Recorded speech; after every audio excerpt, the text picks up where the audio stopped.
con especialistas locales y en este caso estamos en comunicación telefónica con Juan Antonio González, biólogo de la Fundación Miguel Lillo, investigador y ha sido también ministro de Medio Ambiente, ¿no? Secretario de Medio Ambiente, funcionario, ¿no? De nuestra provincia. Le damos la bienvenida. ¿Cómo le va? Buenos días, un gusto escucharlo. Buen día, ¿cómo está? Igualmente. ¿Cómo está observando, ¿no?, toda esta situación que se ha generado en torno, bueno, a esto que está ocurriendo, ¿no?, con el Amazonas?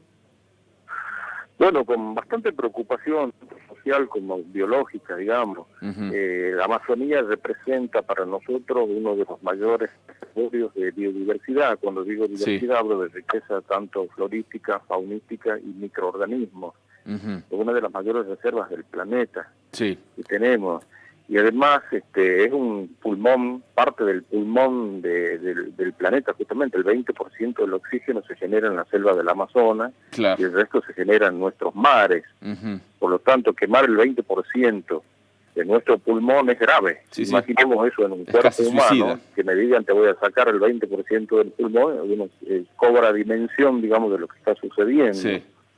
Y por otro lado también nos preocupan las declaraciones, digamos, un poco negativas del presidente actual, que dice que eso estando en Brasil debe ser decisión de Brasil. No es así. Yo calculo que tiene un error geográfico. La Amazonía está constituida por casi 7 u 8 países.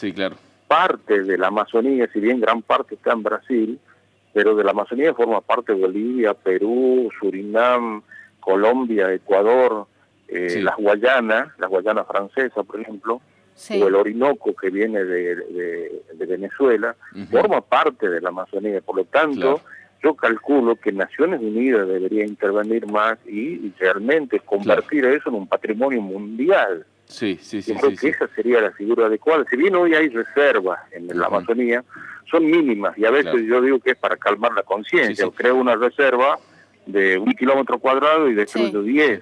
Juan, le hago una consulta. Uno de los argumentos cuando uno lo escucha al presidente Bolsonaro, parece estar escuchándolo al presidente estadounidense Donald Trump negando el calentamiento global, ¿no? Son declaraciones que van más o menos por el mismo carril.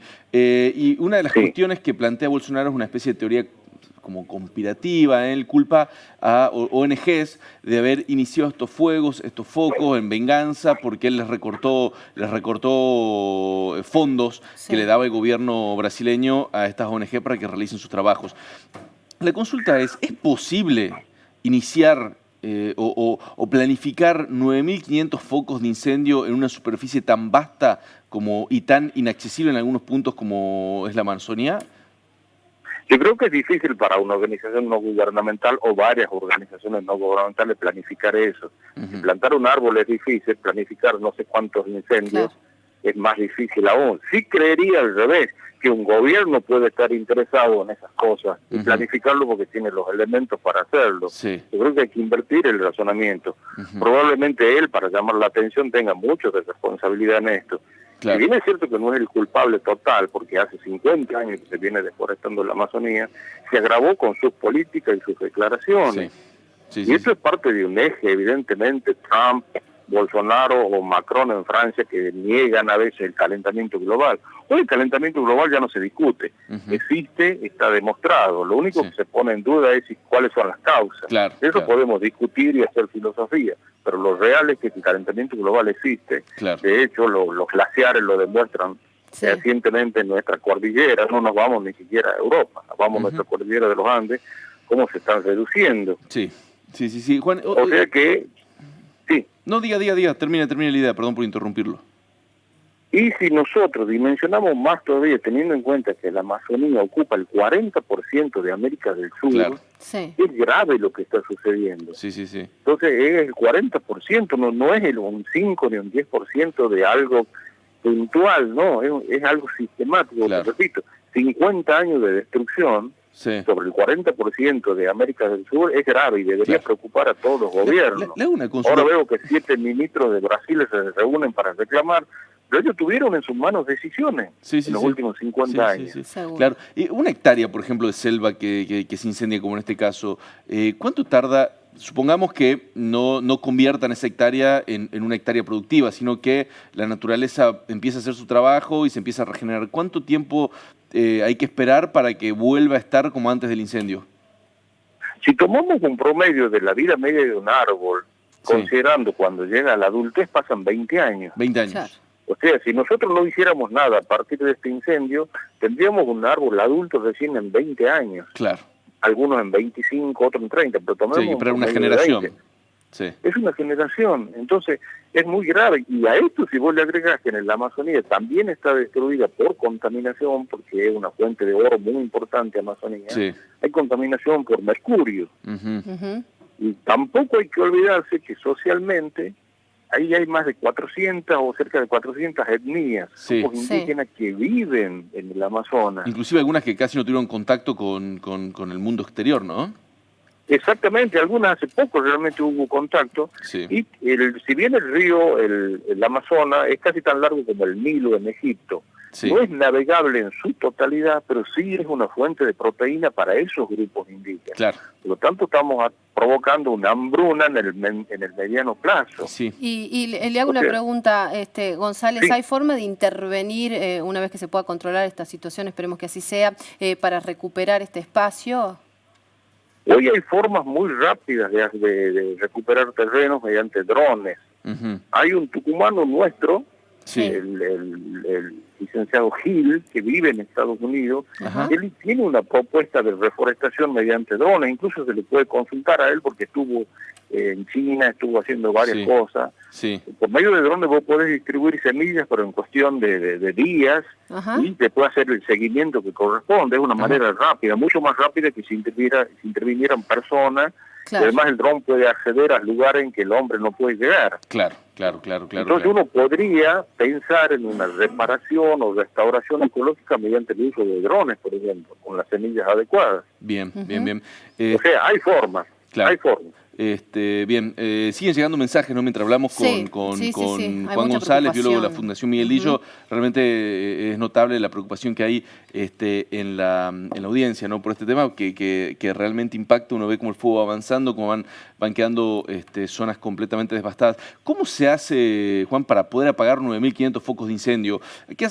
¿Hacen falta aviones hidrantes? ¿Hay que esperar a que llueve? ¿Hay que esperar a que se apague solo? ¿Cómo se hace? Esto debería formar parte de una colisión internacional, como los famosos puentes aéreos en su época para atender hambruna. Yo calculo que los países miembros de la cuenca del Amazonas deberían ya estar reunidos y decir, bueno, como hoy he visto que Evo lanzó la idea de unos super aviones tanques, que Bolivia podría contribuir. Bueno, pero ese es Bolivia solo el que dice, y los otros 8 países...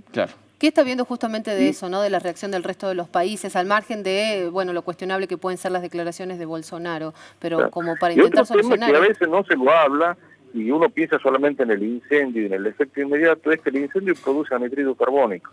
El anhídrido carbónico inmediatamente pasa a la atmósfera y va a contribuir todavía más al calentamiento global. Porque el anhídrido carbónico es un gas que atrapa energía.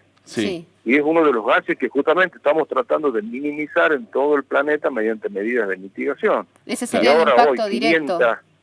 Impacto directo en nuestra atmósfera. ¿Y habría otros? Bueno, hay muchos otros, ya a nivel de suelo, por ejemplo, a nivel de microorganismos, que son los organismos que descomponen en la selva para que los árboles y los arbustos sobrevivan. Por ejemplo, los nidos de pájaros. Esto puede parecer muy romántico, que uno parece preocupado por el nido de pájaros, pero son generaciones de organismos que se eliminan, que están cumpliendo una función. Entonces, hay hábitat, le llamamos nosotros en ecología, el lugar donde el individuo vive y se moviliza, o sea, el lugar donde hace su vida social. Todo eso queda destruido. Y como te repito, necesitaríamos 20 años para recuperar esos hábitats de nuevo y recrear la fauna que hoy se está eliminando. Recuperar todo eso es muy costoso. Digo, usted recién proponía este sistema, ¿no? A través de drones para reforestar.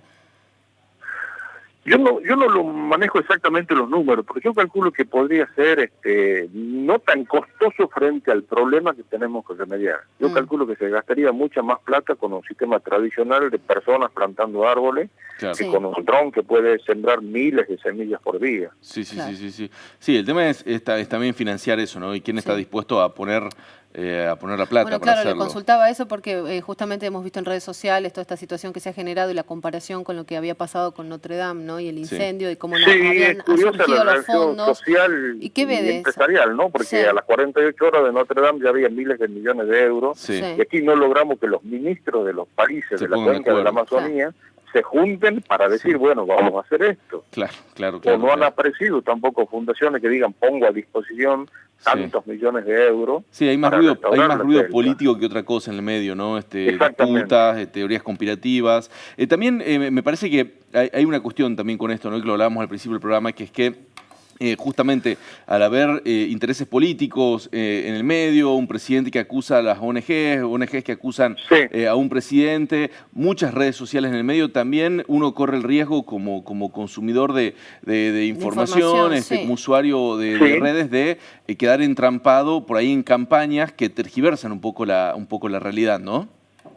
Exactamente. Yo calculo que hoy lo urgente es ver cómo apago eso. Felizmente parece que se va a producir tormentas muy fuertes según los datos climáticos que llegan hoy. Y después busquemos los culpables, pero no es el momento de buscar culpables y que la selva se siga incendiando. Seguro. Hay que hacer al revés. Hay que apagar primero el incendio y después ver los responsables. Claro, y Naciones Unidas debería estar presente diciendo, señores, esto es grave porque es humanitario el tema, no es de Brasil únicamente. Y tampoco se ha despedido. Ellos tienen comisiones, sobre todo en temas ambientales que podrían movilizar rápidamente o influenciar para que se movilicen. González,